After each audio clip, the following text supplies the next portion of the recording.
அதை வந்து நீங்க இந்த சிபிஐ என்கொயரி முடிஞ்சதுக்கு அப்புறம் அந்த இதெல்லாம் நீங்க ரிப்போர்ட்ஸ் எல்லாம் வரும்போது இவர் ஒரு கட்டாயம் தண்டிக்கப்பட வேண்டிய நபர் தான் இவர். அதனாலதான் கரெக்டா ஐடென்டிஃபை பண்ணி கூப்பிட்டுருக்காங்க. அது வந்து என்ன இந்த இடத்துல நீங்க சிபிஐக்கு ரொம்ப கரெக்டா பார்த்துருக்காங்க அப்படிங்கறத நீங்க வந்து ஸ்டேட் போலீஸ் நம்ப முடியாது. ஏன்னா ஸ்டேட் போலீஸ் ஒட்டுமொத்த பேர் இவங்க கண்ட்ரோல்ல இருக்கிறாங்க. இன்னொரு விஷயம் என்ன, நீங்க ஏற்கனவே டிஜிபி கிடையாது.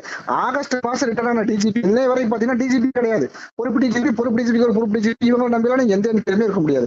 ஸோ அவங்க சிபிஐ என்கொயரி கேட்டது கரெக்ட் தான். சிபிஐ என்கொயரி கரெக்டா நடக்குது. அதோட எவிடன்ஸ் எல்லாம் கூடிய சீக்கிரத்தில் வெளியே வரும்போது என்ன சொல்றது, இந்த ஆளுகள் ஏற்கனவே ஏகப்பட்ட அலிகேஷன் இருக்கு. நீங்க 2 ரூபா 10 ரூபா பாலாஜி இவர் பண்ண அட்டூழியங்கள் பாத்தீங்கன்னா கருணாநிதியோட அடுத்த வருஷம் கருணாநிதிக்கு வந்து ஒரு டிஃபரன்ஸ் என்னன்னு பாத்தீங்கன்னா கருணாநிதி வந்து இங்க மாட்டினது கிடையாது.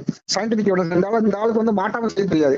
அண்ணாமலை அவர்கள் நேற்று செய்தியாளர் சந்திப்புல கரூர் மாவட்டத்துல அட்டூழியம் பண்ணிட்டு இருக்காரு செந்தில் பாலாஜி, அதுக்கு மாவட்ட எஸ்பியும் துணை போயிட்டு இருக்காருன்ற குற்றச்சாட்டை வச்சாரு.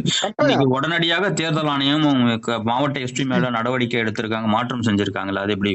ஆமா, இல்ல நீங்க வந்து தேர்தல் எலெக்ஷன் கமிஷன் நீங்க வந்து டேட் அனௌன்ஸ் பண்ண உடனே பாத்தீங்கன்னா உடனடியா வந்து எலெக்ஷன் கமிஷன் கண்ட்ரோல் எல்லாருமே வந்துருவாங்க. நீங்க எங்கெங்கெல்லாம் வந்து வீக்கா இருக்குது, அவங்களுக்கு ஏற்கனவே ரிப்போர்ட் தெரியும். உளவுத்துறையோட ரிப்போர்ட்ஸ் வந்து எந்த டிஸ்ட்ரிக்ட்ல வந்து ரொம்ப வீக்கா இருக்குது, எங்க அட்மினிஸ்ட்ரேஷன் கரெக்டா இல்லங்கிறது அதெல்லாமே வந்து இன்னைக்கு அவங்க உடனடியா ஓவர் நைட்ல செய்யக்கூடிய விஷயங்கள் கிடையாது. இந்த எல்லா ரிப்போர்ட்டுமே இங்க எலெக்ஷன் கண்டக்ட் பண்ண வராங்க அப்படின்னா வந்து 2-3 மந்த் முன்னாடியோ அதுக்கு முன்னாடியோ ஒரு அனாலிசிஸ் ரிப்போர்ட் வச்சுட்டு இங்கெல்லாம் ரொம்ப வீக்கா இருக்குது, இங்கெல்லாம் மாத்தி ஆகணுங்கிறதுனால வந்து அவங்க ஏற்கனவே பிளான்ங்கிறதோட அப்படி பண்ணினாதான் எலெக்ஷன் நடத்த முடியும்.